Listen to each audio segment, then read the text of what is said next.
മമ്മൂട്ടി നായകനായ സിനിമയ്ക്കെതിരെ ഇപ്പൊ ഹൈക്കോടതിയിൽ നോട്ടീസ് പോയി പ്രൊഡ്യൂസർക്ക്. മമ്മൂട്ടിയുടെ ബ്രഹ്മയുഗം എന്ന സിനിമയുടെ പരസ്യം നമ്മൾ പത്രങ്ങളിലെല്ലാം കണ്ടു. വ്യത്യസ്തനായ ഒരു കഥാപാത്രത്തെയാണ് മമ്മൂട്ടിയുടെ ആ ചിത്രത്തിൽ നിന്ന് നമ്മൾ മനസ്സിലാക്കുന്നത്. കോട്ടയം ജില്ലയിലെ കുഞ്ചമൺ പോറ്റി ഇല്ലം, കുഞ്ചമൺ പോറ്റികളുടെ ഇല്ലത്തിന്റെ കഥയാണ് ബ്രഹ്മയുഗത്തിൽ പറയുന്നതാണ് ഇപ്പോൾ ഹൈക്കോടതി കൊടുത്ത പരാതിയിൽ പറയുന്നത്. കോട്ടയം ജില്ലയിലെ പ്രശസ്തമായ ഒരു നമ്പൂതിരി ഇല്ലമാണ് കുഞ്ചമൺ ഇല്ലം. അവിടുത്തെ പോറ്റികള്, പ്രത്യേകിച്ച് പ്രശസ്തനായ പോറ്റി, അയാള് മന്ത്രവാദവും ദുർമന്ത്രവാദവും ഒക്കെ ചെയ്യുന്ന ആളാണ് എന്നാണ് ബ്രഹ്മയുഗത്തിൽ പറയുന്നത്. അത് തങ്ങളുടെ കുടുംബത്തിന് സൽപ്പേര് കളയും, മാനഹാനി ഉണ്ടാവും, കുടുംബത്തിനെതിരായിട്ട് ഉള്ള ഒരു നീക്കമായിട്ട് കണക്കാക്കാൻ കഴിയുള്ളൂ. അതുകൊണ്ട് ഇത് നിരോധിക്കണം, ഈ പടം നിരോധിക്കണമെന്ന് ഉള്ള ഒരു പരാതിയാണ് ഹൈക്കോടതി പോയിരിക്കുന്നത്. എതിർകക്ഷികൾക്ക് നോട്ടീസ് പോയി കഴിഞ്ഞു. ഇത് കൊട്ടാരത്തി ശങ്കുണ്ണിയുടെ ഐതിഹ്യമാലയിലുള്ള ഒരു കഥയാണ്. ഐതിഹ്യമാലയിൽ പറഞ്ഞിട്ടുള്ളതാണ് കുഞ്ചമൺ പോറ്റികളുടെ കഥ. അവർ ദുർമന്ത്രവാദം ചെയ്യുന്ന ചില ഹിന്റുകൾ അതിനകത്തുണ്ട്.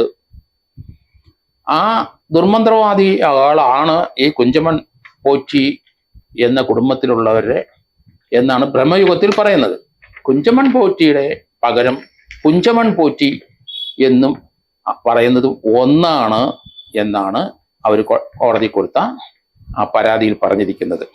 ദുർമന്ത്രവാദങ്ങൾ ചെയ്യുന്ന കോട്ടയം ജില്ലയിലെ ഒരു ഇല്ലമാണ്, ഒരു പോറ്റിയുടെ ഇല്ലമാണ് ഇതെന്നുള്ള ധ്വനി മാത്രമല്ല കഥാപാത്രവും അങ്ങനെ തന്നെയാണ് പറയുന്നത്. പേരിനും വലിയ സാമ്യമുണ്ട്. അതുകൊണ്ട് ഈ പടം നിരോധിക്കണം എന്ന് പറഞ്ഞപ്പം ഹൈക്കോടതി എന്തായാലും നോട്ടീസ് കൊടുത്തു കഴിഞ്ഞു. നായകനായ കുഞ്ചമൺ പോറ്റി അവതരിപ്പിക്കുന്ന ആള് മന്ത്രവാദവും ചെയ്യുന്നുണ്ട്. മമ്മൂട്ടി ദേഹം മുഴുവൻ കരിപൂശി വ്യത്യസ്തനായ ഒരു റോളിലെ ഇരിക്കുന്ന പടമാണ് നമ്മൾ മനോരമ പോലുള്ള പത്രങ്ങളിൽ കണ്ടത്.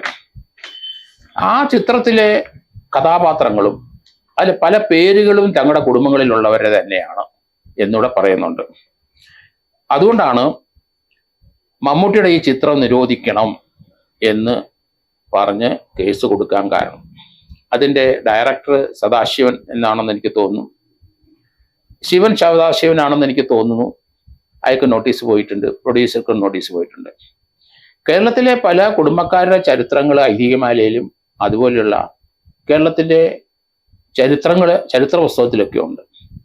അതൊക്കെ എടുത്ത് കഥ മെനഞ്ഞ് സിനിമ നിർമ്മിക്കുന്നത് അത് കുറ്റകരമായിട്ട് തന്നെ പറയാൻ ഒക്കുള്ളൂ. കാരണം ഓരോ കുടുംബങ്ങളുടെ ചരിത്രം പറയുന്ന ചരിത്ര ലേഖനങ്ങൾ അതുപോലെ പുസ്തകങ്ങൾ മലയാളത്തിൽ ധാരാളമുണ്ട്. അവരുടെ വംശക്കാർ ഇപ്പോഴും ആ കുടുംബത്തിലുണ്ട്. താഴമൺ ഇല്ലം നമുക്കറിയാം. അങ്ങനെ കുറേ മനകൾ ഉണ്ട്. അവരൊക്കെ ദുർമന്ത്രവാദം ചെയ്യുന്നു, നല്ല മന്ത്രവാദം ചെയ്യുന്നു എന്നൊക്കെ പറഞ്ഞ് വളരെയധികം വ്യത്യസ്തമായ രീതിയിലുള്ള ലേഖനങ്ങളൊക്കെ ഞാൻ വായിച്ചിട്ടുണ്ട്. ഞാൻ ചില കാര്യത്തെപ്പറ്റി പറയുകയും ചെയ്തിട്ടുണ്ട്. അപ്പൊ അതുകൊണ്ട് മമ്മൂട്ടിയുടെ ചിത്രം നിരോധിക്കണമോ, അല്ലെങ്കിൽ അത് വീണ്ടും റീ എഡിറ്റ് ചെയ്യണമോ, അതിൻ്റെ സെൻസർഷിപ്പ് പിൻവലിക്കണമോ, ഇങ്ങനെയുള്ള കാര്യങ്ങളിലൊക്കെ ഒരു തീരുമാനം ഇപ്പോൾ ഉണ്ടാവും. അവരെ ഈ സിനിമ നിർമ്മിച്ചവരും മമ്മൂട്ടിയും അവർക്കും നോട്ടീസ് പോയിട്ടുണ്ടാവും. മലയാളത്തിലെ വ്യത്യസ്തമായ കഥാപാത്രങ്ങളെ അവതരിപ്പിച്ച് പേരെടുത്തുള്ള മമ്മൂട്ടിയുടെ ഇപ്പോഴത്തെ ഈ ഒരു ബ്രഹ്മയുഗത്തിലെ കഥാപാത്രം തീർച്ചയായിട്ടും ആ കുടുംബത്തിന് മാനഹാനി വരുത്തുന്നത് തന്നെയാണ്. അതുകൊണ്ട് അത് ചിലപ്പോൾ നിരോധിച്ചെന്ന് വരാം, അല്ലെങ്കിൽ റീ എഡിറ്റ് ചെയ്ത് ആ കുടുംബ പേരുകൾ മാറ്റി ദുർമന്ത്രവാദങ്ങളൊക്കെ മാറ്റി അത് പുനഃസൃഷ്ടിച്ച് അത് റിലീസ് ചെയ്താലേ അതിൻ്റെ പ്രൊഡ്യൂസർക്ക് ഭീമമായ നഷ്ടവും തന്നെ വരും. ഇപ്പം കൊടുത്തിരിക്കുന്ന ആ പബ്ലിസിറ്റി 2 ദിവസത്തിനകം ആ പടം റിലീസ് ചെയ്യുകയാണ് എന്നാണ് മനസ്സിലാക്കുന്നത്. അതിനു മുമ്പ് തന്നെ നോട്ടീസ് പോയിരിക്കുന്നു. അതുകൊണ്ട് അത് ഉടൻ റിലീസ് ആകില്ല. ഐതിഹ്യമാലയിലെ വളരെയധികം ചരിത്രങ്ങൾ പലരും വ്യത്യസ്തമായ രീതിയിൽ ആ കഥാതന്തു എടുത്തു പോയിട്ടുണ്ട്. കൊട്ടാരത്തി ശങ്കുണ്ണിയുടെ പിൻതലമുറക്കാർക്ക് അവകാശപ്പെട്ടതാണ് ആ പുസ്തകത്തിന്റെ റൈറ്റ്. ആ കോപ്പി റൈറ്റ് ആക്ട് അനുസരിച്ചുള്ള വയലേഷൻ അതിൻ്റെ അകത്ത് ഉണ്ടാകാനുള്ള എല്ലാ സാധ്യതകളും ഉണ്ട്.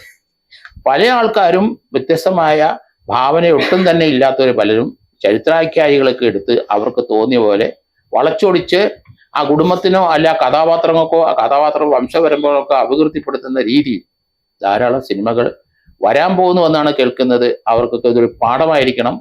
അങ്ങനെ അവർക്ക് സ്വയമായിട്ട് അവരുടെ ഭാവനയെ വിരിയുന്ന കഥകൾക്കാണ് ലോകത്തിലെ ഏറ്റവും കൂടുതൽ ആൾക്കാർ വായനക്കാരായി വന്നിട്ടുള്ളത്.